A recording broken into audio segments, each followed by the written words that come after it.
नमस्कार साथियों, प्रणाम। एक बार पुनः अपने YouTube channel PP an education channel पर आप सभी साथियों का हार्दिक स्वागत करता हूं।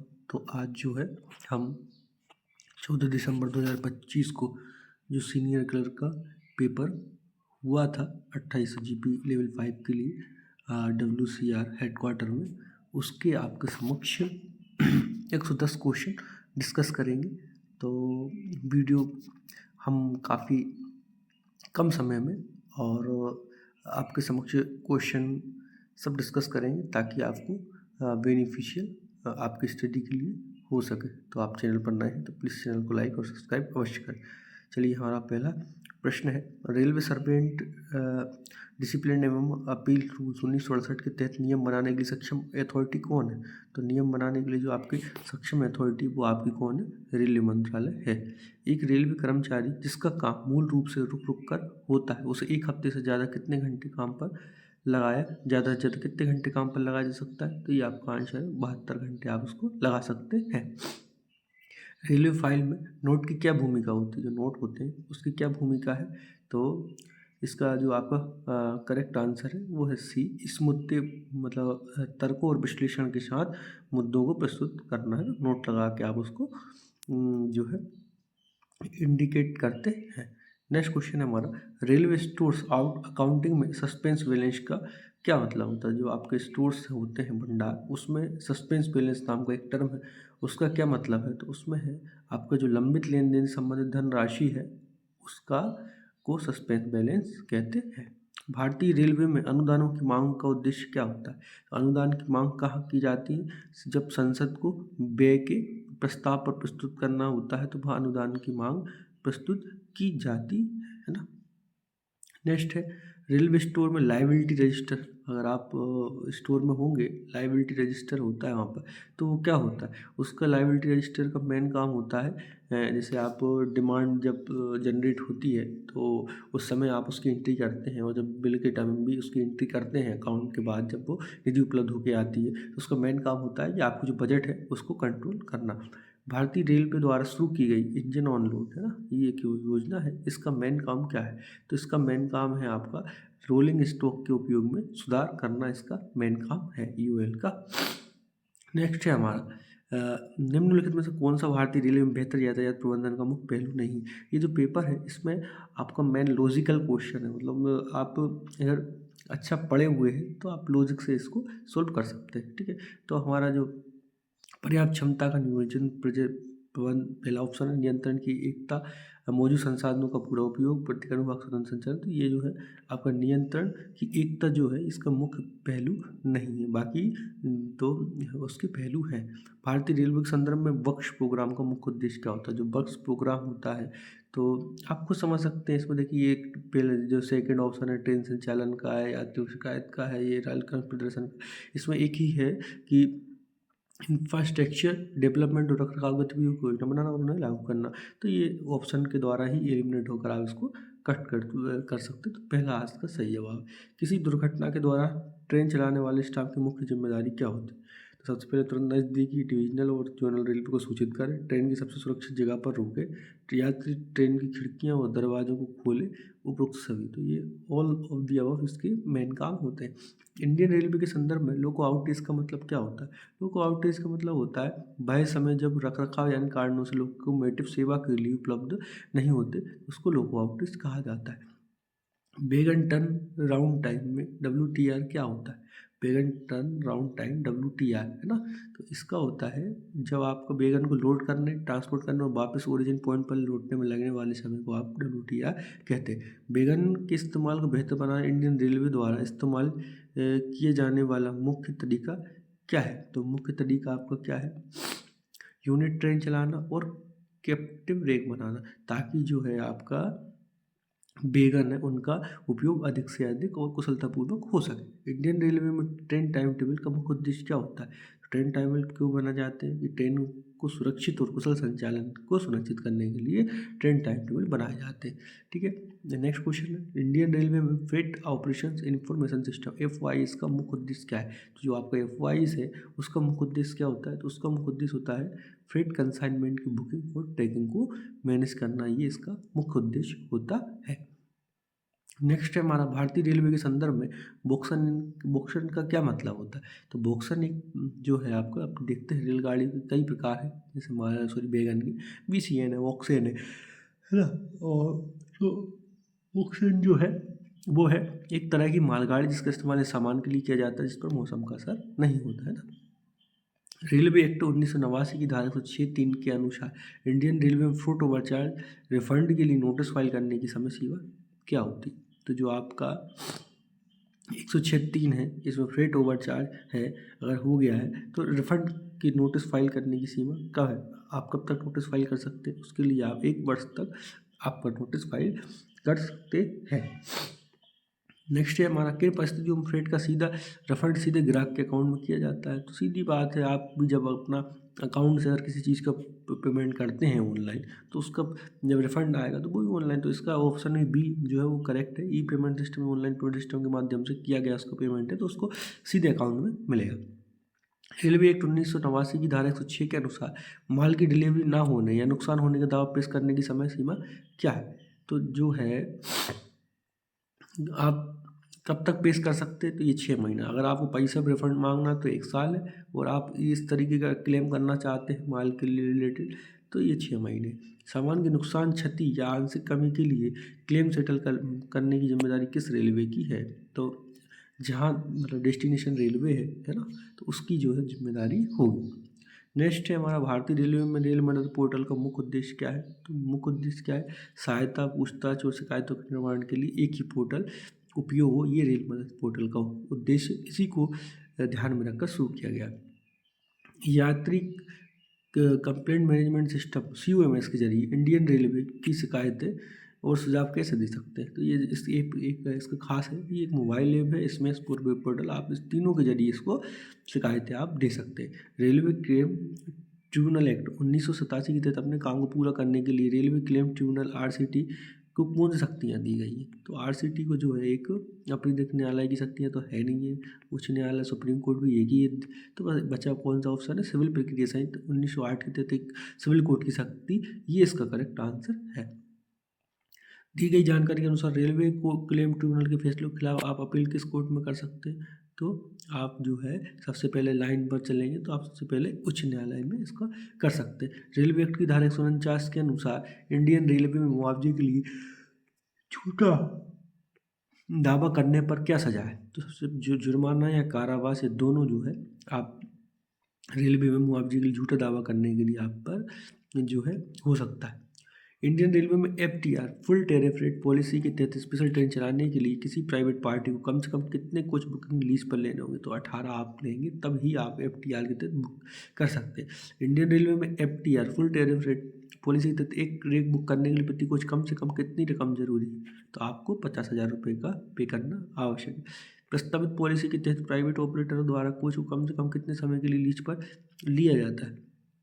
तो 5 वर्ष के लिए लिया जाता है, इस मिनिमम, इससे कम नहीं मिलते। ड्यूटी पर राजधानी एक्सप्रेस में यात्रा करने वाले गोल्ड पास होल्डर को क्या सुविधा मिलती है। तो फर्स्ट AC में 1 बात गलत है, 2 AC में 2 बर्थ, ये भी गलत है ना। AC फर्स्ट में AC कार में 4 सीट का AC कार, तो ये बात ही नहीं हो रही। ये है फर्स्ट AC कूप या सेकंड AC में 4 बर्थ है ना, 4 बर्थ का ऑप्शन है। क्या कोई सीनियर सिटीजन पास होल्डर अटेंडेंट की बजाय किसी साथी को ले जा सकता है। बिल्कुल आपने पढ़ा होगा, यदि पास धारक 60 साल की उम्र ज़्यादा है और स्लीपर क्लास में यात्रा करता है तो वो अपने साथ ले जाया जा सकता है। किन परिस्थितियों में कन्फर्म तत्काल टिकट पर पूरा रिफंड दिया जाएगा। यदि दुर्घटना हो, पटरियों के टूटने या बाढ़ का ट्रेन रद्द होने की वजह से कैंसिल है तो आपको पूरा रिफंड मिलेगा। Divisional railway users consultative committee है ना, DRUCC, divisional railway users consultative committee, इसका मुख्य काम क्या है। तो डिवीजन के अंदर सुविधाओं के प्रावधानों, नए स्टेशनों, टाइम टेबल व्यवस्थाओं संबंध मामलों पर विचार करना इसका जो है मेन काम है। Zonal railway users consultative committee है ना, ZRUCC, वो डिविजनल थी तो DRUCC, ये ZRUCC है ना, zonal railway users consultative committee. इसका कार्यकाल कितना हो सकता है अधिकतम, तो 2 वर्ष से अधिक नहीं होगा। भारतीय रेलवे के लिए माल ढुलाई से होने वाली कमाई बढ़ोतरी में किन उपायों का योगदान रहा है। तो ये तो दोनों गलत है। रेलवे टिकट, विद्युत पंचायत सुविधाओं, तो एक ही ऑप्शन है इसका, फेट रेवेन्यू जो पहल हुई है और इंडियन प्रेस पॉलिसी को लागू करा है, उससे इसमें बहुत फ़ायदा हुआ है। प्रेम का क्या मतलब होता है? तो participation of railway employees in management, participation of railway employee in management, railway कर्मचारियों की मैनेजमेंट में भागीदारी प्रेम का मतलब है। निम्नलिखित में से कौन आमतौर पर प्रेम मीटिंग में हिस्सा लेते हैं? तो DRMs जो हैं वो आमतौर पर हिस्सा लेते हैं। भारतीय रेलवे में वर्क स्टडी का मुख्य उद्देश्य क्या है? कर्मचारी संख्या में सुधार लाना, दक्षता और उत्पादकता में सुधार करना, ये इसका करेक्ट आंसर है। कार्य अध्ययन जांच करता है, कौन करता है? कार्य अध्ययन जांच में क्या होता है? काम करने के तरीके, कार्यों की अवधि, ये दोनों ही इसके करेक्ट आंसर हैं। वर्क स्टडी को डेस्क के रूप में जाना जाता है। समय अध्ययन, गति अध्ययन, ये दोनों ही करेक्ट है। नेक्स्ट क्वेश्चन है, रेलवे जोन में प्रेस नोट जारी करने और अखबारों को विज्ञापन देने के लिए मुख्य रूप से कौन जिम्मेदार होता है? तो आपके जो चीफ CPRO है, मुख्य जनसंपर्क अधिकारी या चीफ पब्लिक रिलेशन ऑफिसर है ना, ये उत्तरदायी होते हैं। हिंदी और अन्य राष्ट्रीय प्रकाशन के लिए टेंडर नोटिस CPRO के ऑफिस में कितने दिन पहले भेजा जाना चाहिए? कितने दिन पहले भेजने जाना चाहिए? तो 15 दिन पहले भेजना आवश्यक है। Zonal railway commercial publicity policy और उसके इम्प्लीमेंटेशन को आमतौर पर किस द्वारा देखा जाता है? तो ये जो है आपका कॉमर्शियल डिपार्टमेंट देखता है। रेलवे का कौन सा विभाग सबसे ज़्यादा सुविधा के लिए मौजूद रहता है ना, और उसे अर्निंग और मार्केटिंग डिपार्टमेंट कहा जाता है। तो ये आपका आंसर इसका है कॉमर्शियल डिपार्टमेंट। विशेष अवसर पर प्रेस कॉन्फ्रेंस आयोजित करना किसकी जिम्मेदारी है? तो ये CPRO, chief public relation officer, मुख्य जनसंपर्क अधिकारी की जिम्मेदारी है। रेलवे का वाणिज्य विभाग निम्नलिखित में किसके लिए जिम्मेदार है? तो इसका ऑप्शन है आपका ट्रैफिक बनाना, डिजाइन करना, डेवलप करना और अच्छे पब्लिक रिलेशन बनाना, ये भी कॉमर्शियल की जिम्मेदारी है ना, पब्लिक रिलेशन। प्रेस कॉन्फ्रेंस के दौरान रेलवे प्रशासन का लक्ष्य क्या होता है? तो रेलवे गतिविधियों की बारे में आधिकारिक बयान और जानकारी शेयर करना इसका मुख्य उद्देश्य होता है। प्रेम का इनमें से एक मकसद रेलवे कर्मचारियों के बीच अपनेपन और जुड़ाव की भावना को बढ़ावा देना है। तो ये इसका क्या होगा? इससे क्या की बढ़ावा मिलेगा? तो विभिन्न स्तरों पर जो है निर्णय लेने की प्रक्रिया में बढ़ोतरी होगी। प्रेम मीटिंग में आमतौर पर ये लोग शामिल होते हैं। क्वेश्चन है हमारा 51, एक कोडेड पैरा आमतौर पर किसकी ओर से कम्युनिकेशन होता है? तो जो आपका ऑडिट पैरा होता है वो अकाउंट डिपार्टमेंट से एग्जीक्यूटिव डिपार्टमेंट की ओर कम्युनिकेशन होता है। नेक्स्ट है 52, ऑडिट पैरा और ड्राफ्ट पैरा के बीच मुख्य अंतर क्या होता है? तो एक ड्राफ्ट पैरा शुरुआती निष्कर्ष होता है, जबकि एक ऑडिट पैरा अंतिम अवलोकन होता है। नेक्स्ट है हमारा, भारतीय रेलवे में स्टॉक वेरिफिकेशन का मुख्य उद्देश्य क्या है? तो स्टॉक वेरिफिकेशन क्यों किया जाता है? ताकि ये सुनिश्चित किया जा सके कि फिजिकल स्टॉक जो है आपका बुक बैलेंस से मेल खाता हो। नेक्स्ट है हमारा, स्टॉक वेरिफिकेशन के दौरान पाई गई कमियों को सुलझाने के लिए मुख्य रूप से कौन जिम्मेदार है? तो कौन जिम्मेदार है? तो लेखाधिकारी, कर अधिकारी दोनों नहीं, जो आपका शेयर धारक जिसके नाम पर है वो मुख्य रूप से जिम्मेदार है। भारतीय रेलवे संबंधित संसदीय प्रश्नों का मुख्य उद्देश्य क्या होता है? तो संसदीय प्रश्न रेलवे मंत्रालय प्रदर्शन और कामकाज की जांच करें, विशिष्ट परियोजना और नीतियों की विशेष जानकारी प्राप्त करें, विभाग के मंत्री को इसके लिए जवाबदारी ठहराएं। उपयुक्त सभी इसका संसदीय प्रश्नों का मुख्य उद्देश्य होता है। HUER, भारतीय रेलवे में HUER मुख्य रूप से किससे संबंधित है? तो रेलवे कर्मचारियों के काम के घंटे और आराम की अवधि को HUER में दर्शाया जाता है। HUER के अनुसार स्प्लिट ड्यूटी शब्द का क्या महत्व है? ड्यूटी को आराम और खाने के लिए ब्रेक के साथ 2 या ज़्यादा हिस्सों में बांटा गया हो तब इसको स्प्लिट ड्यूटी कहा जाता है। नेक्स्ट क्वेश्चन है, कॉन्ट्रैक्ट लेबर एक्ट 1970 उन प्रतिष्ठानों पर लागू होता है जो कॉन्ट्रैक्ट लेबर के आम तौर पर कितने या उससे ज़्यादा मजदूरों का काम करते हैं? तो 20 मजदूर से ज़्यादा या 20 मजदूर काम करते हैं तो वहाँ कॉन्ट्रैक्ट लेबर लागू होता है। ठेका श्रम अधिनियम का उद्देश्य क्या है? ठेका श्रम अधिनियम का उद्देश्य है कॉन्ट्रैक्ट लेबर को रोजगार को रेगुलेट करना या कुछ खास परिस्थितियों में इसको समाप्त कर देना। नेक्स्ट है हमारा, भारतीय रेलवे में ओवर टाइम भत्ता आमतौर पर किए गए ड्यूटी के लिए दिया जाता है।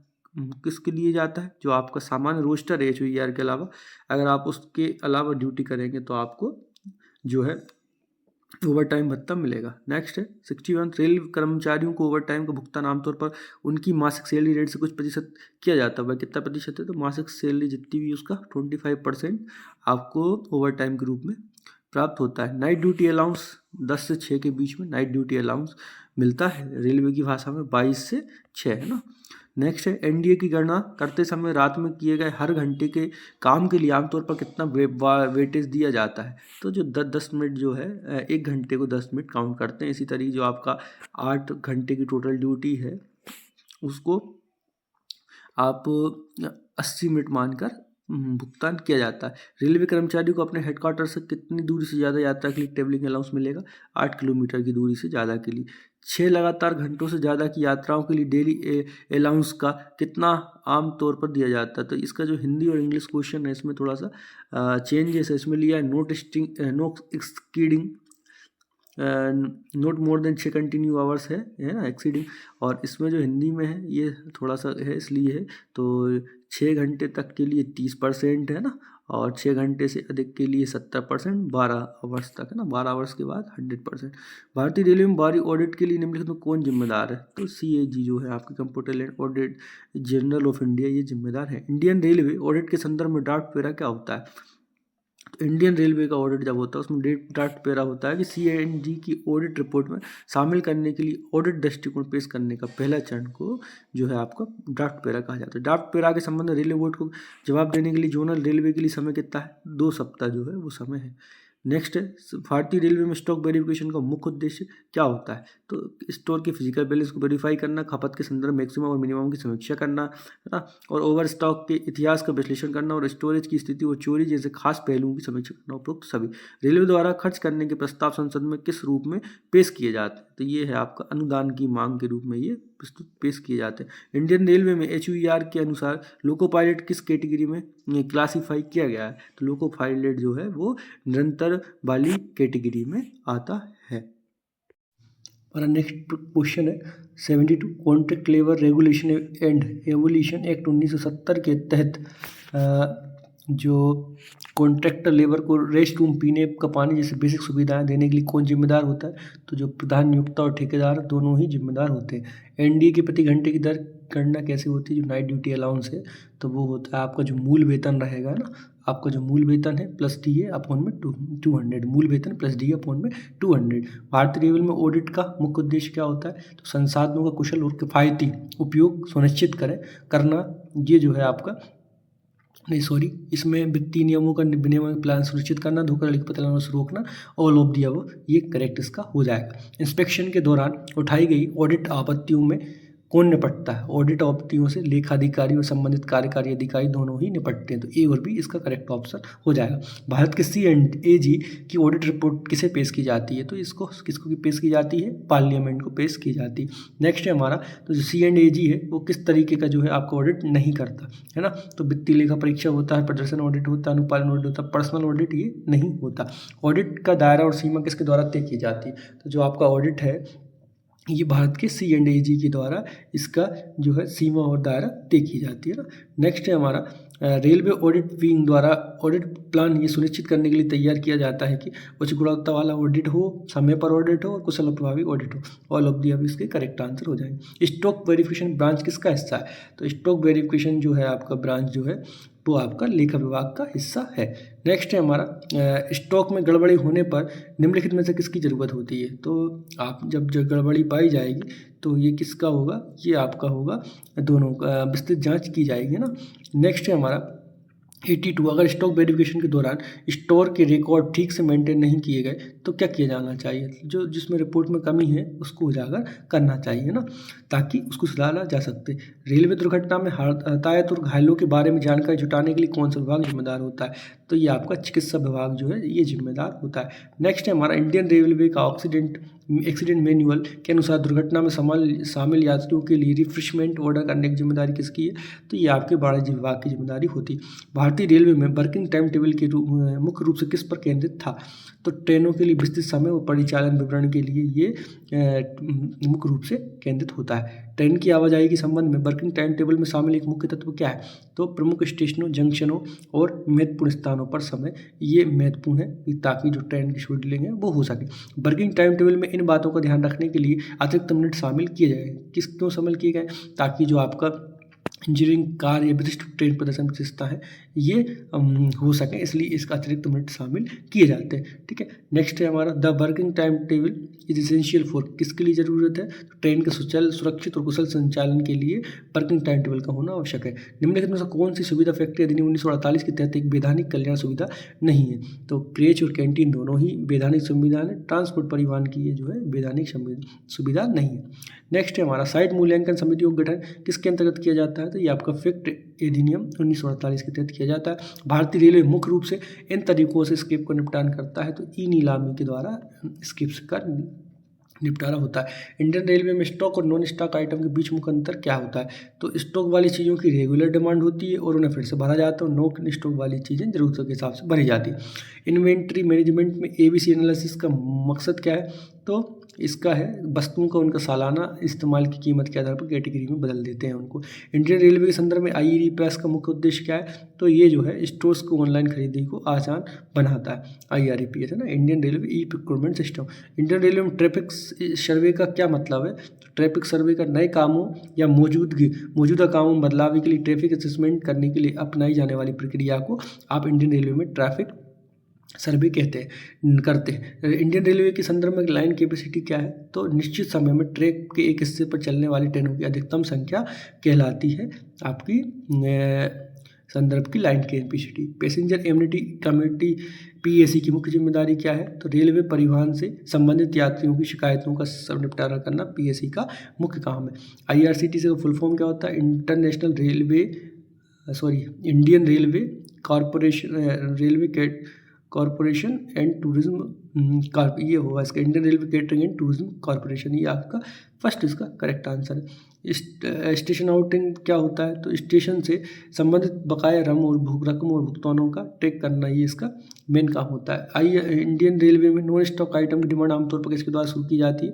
तो जो उपयोगकर्ता विभाग है, जिसको कंसाइनी बोलते हैं, उसके द्वारा शुरू की जाती है। संविधान के अनुच्छेद के तहत राजभाषा आयोग एवं संसदीय राजभाषा समिति का गठन किया गया, तो इसका करेक्ट आंसर है 344। राजभाषा किस नियम के अनुसार हिंदी में पर्याप्त पत्रादि के हिंदी उत्तर दिए जाएंगे? ये आपका हो जाएगा नियम 5 में। हिंदी सलाहकार समिति में गैर सरकारी सदस्यों की अधिकतम संख्या कितनी हो सकती है? गैर सरकारी सदस्य 15 अधिकतम इसमें हो सकते हैं। हिंदी सलाहकार समिति का कार्यकाल कितना होता है? आमतौर पर 3 वर्ष का होता है। केंद्र सरकार कितने कार्यालय होने पर नगर राजभाषा कार्यान्वयन समिति का गठन किया जाता है? तो ये है 10। संविधान की 8वीं अनुसूची में पहली भाषा कौन सी है? असमिया। संविधान के किस भाग में राजभाषा का संदर्भ मिलता है? तो इसमें ऑल ऑफ दी अभी सब में 5, 6, 17 इनमें मिलता है। संविधान के अनुच्छेद हिंदी संघ की राजभाषा है, तो 343 के तहत। राजभाषा नियम वर्ष कब बनाया गया? 1976 में। राजभाषा अधिनियम 1963 में संशोधन 1967 में किए गए थे। तो ये टोटल 110 क्वेश्चन और ये जो सीनियर क्लर्क स्टोर का पेपर था ये हमने डिस्कस किया। वीडियो पसंद आया हो चैनल को लाइक सब्सक्राइब अवश्य करें। मिलते हैं।